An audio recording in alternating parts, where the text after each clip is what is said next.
नमस्कार,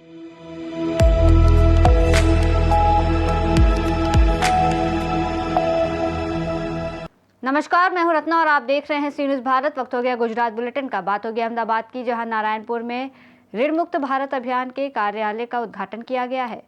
साथ ही बात होगी अरावली की, जहां भव्य वृक्ष कांवड़ यात्रा का आयोजन किया गया। देश भर में कार लोन, होम लोन, वाहन लोन जैसे विभिन्न ऋणों विभिन्न बैंकों और इन किश्तों को वसूलने वाले कर्मचारियों द्वारा अपनी किश्तों का भुगतान न कर पाने के कारण कई लोग आत्महत्या कर रहे हैं। ऋण मुक्त भारत अभियान संगठन इस समस्या के विरुद्ध निरंतर संघर्ष कर रहा है और इस समस्या के समाधान हेतु निरंतर प्रयासरत है ताकि लोग आत्महत्या न करें। इसी कड़ी में गुजरात में संगठन के मुख्यालय का उद्घाटन इस अभियान के प्रणेता शाहनवाज चौधरी ने नवरंगपुरा कृष्णा कॉम्प्लेक्स में गुजरात वासियों के लिए किया।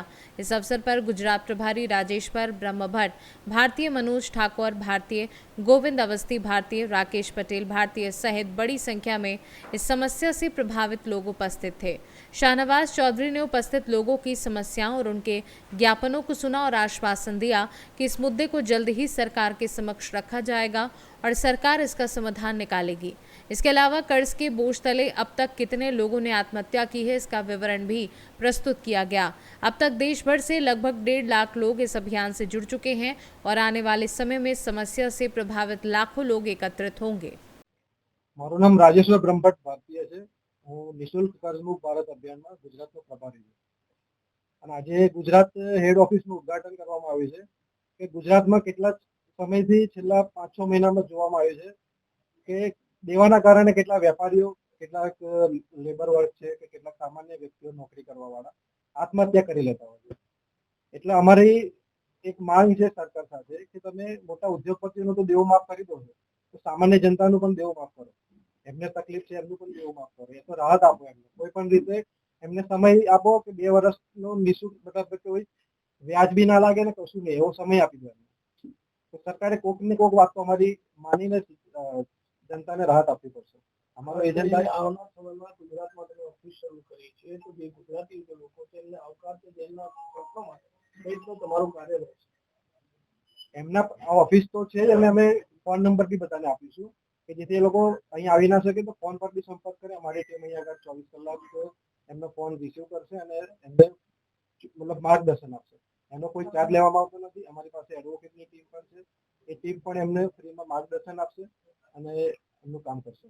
છેલ્લા વર્ષોથી તમારું આ અભિયાન ચાલી રહ્યું છે, કેટલા ટકા સફળતા તમને પ્રાપ્ત થઈ છે અને કેટલા લોકો આમાં જોડાયા?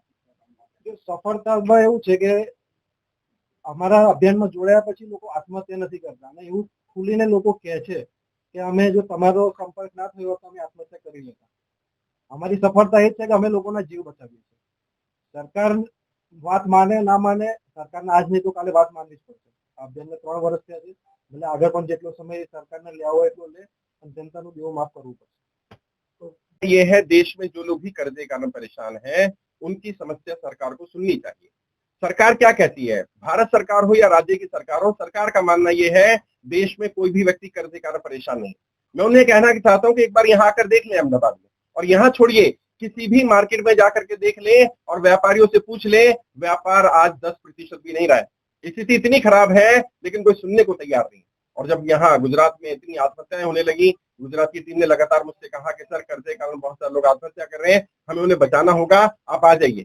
मैंने कहा मैं तब आऊंगा जब अहमदाबाद या गुजरात की जनता चाहती हो, क्योंकि मेरे अकेले आने से नहीं होगा, जनता को बाहर निकलना होगा। तो उन्होंने कहा सर लोग लगातार आ रहे हैं मेरे पास, मिलना चाहते हैं, आप आ जाइए। तो जनता ने बुलाया, मैं आ गया। जनता जहां बुलाएगी मैं आ जाऊंगा। और आज अहमदाबाद में हूँ। मैं कहता हूँ अहमदाबाद में छोड़िए, अगर आप किसी गांव में भी बुलाएंगे मुझे गुजरात के या किसी भी राज्य के, मैं वहां पहुंचने को तैयार हूँ। किसी को भी कर्जे के कारण आत्महत्या नहीं करने देंगे। कर्जे के कारण कोई भी व्यापारी, कोई भी नौकरी करने वाला, जो लोग भी मेरी बात सुन रहे हैं, गुजरात में या देश में कहीं भी है, कर्जे के कारण कोई आत्महत्या मत करिए।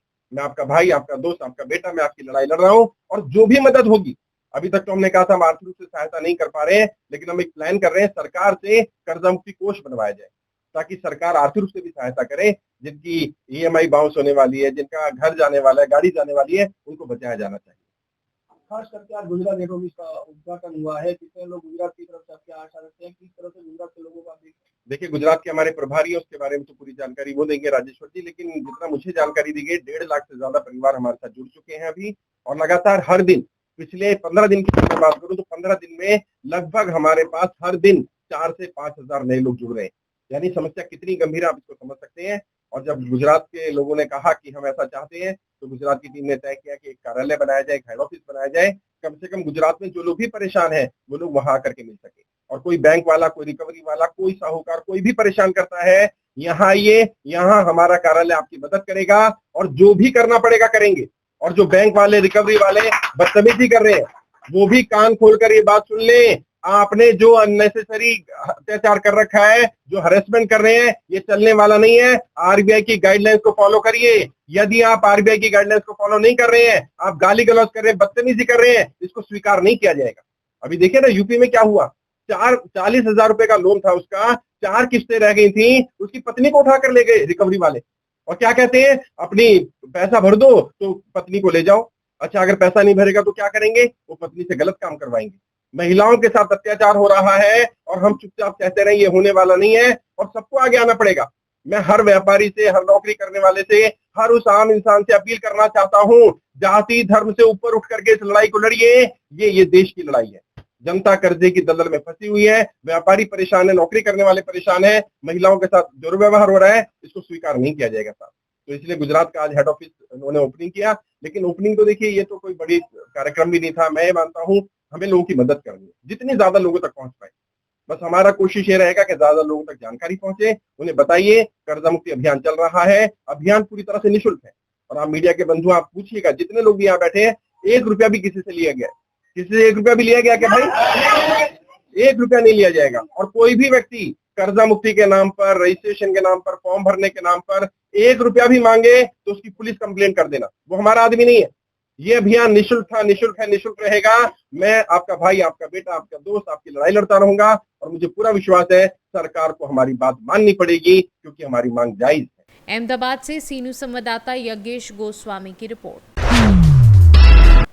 अखिल विश्व गायत्री परिवार शांति कुंज हरिद्वार द्वारा प्रेरित वृक्ष गंगा अभियान के अंतर्गत मोडासा गायत्री चेतना केंद्र की GPYG टीम पिछले 212 रविवारों से प्राणवान रविवार के अंतर्गत वृक्षारोपण अभियान चला रही है, जिसमें प्रत्येक रविवार को मोडासा के विभिन्न क्षेत्रों में वृक्षारोपण किया जाता है।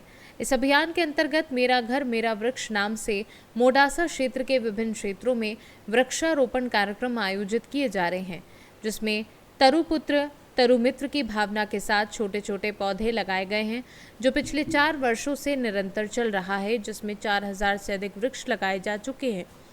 पवित्र श्रावण मास में जलाभिषेक के लिए कावड़ यात्रा की महिमा वर्षों से प्रचलित है। इसी क्रम में पर्यावरण संरक्षण और वृक्षारोपण के प्रति जागरूकता का विशेष संदेश देने के लिए गायत्री परिवार युवा समूह द्वारा 3 अगस्त रविवार को मोडासा में वृक्ष कावड़ यात्रा का आयोजन किया गया। मेरा नाम जनक उपाध्याय है। मैं 3 साल से GPYG मोडासा यानी कि गायत्री परिवार यूथ ग्रुप के साथ जुड़ा हुआ हूं और GPYG मोडासा पिछले 3 साल से निरंतर रविवार को वृक्षारोपण कर रही है और अब तक 4000 से ज़्यादा वृक्षों का रोपण भी किया है और उछेर भी किया है उसका। और उसी हेतु को आज सिद्ध करने के लिए दूसरी बार, पिछले साल भी हमने कावड़ यात्रा निकाली थी और इस साल भी कावड़ यात्रा निकाली है, जिसका हेतु जन जागृति के लिए है, जिसमें मोडासा के क्षेत्र के लोगों को वृक्ष और प्रकृति के प्रति थोड़ा उजागर करने के लिए है। गुजरात से सी न्यूज संवाददाता जगदीश सोलंकी की रिपोर्ट। इस बुलेटिन में फिलहाल इतना ही। देश और दुनिया की तमाम बड़ी खबरों के लिए आप देखते रहिए सी न्यूज भारत।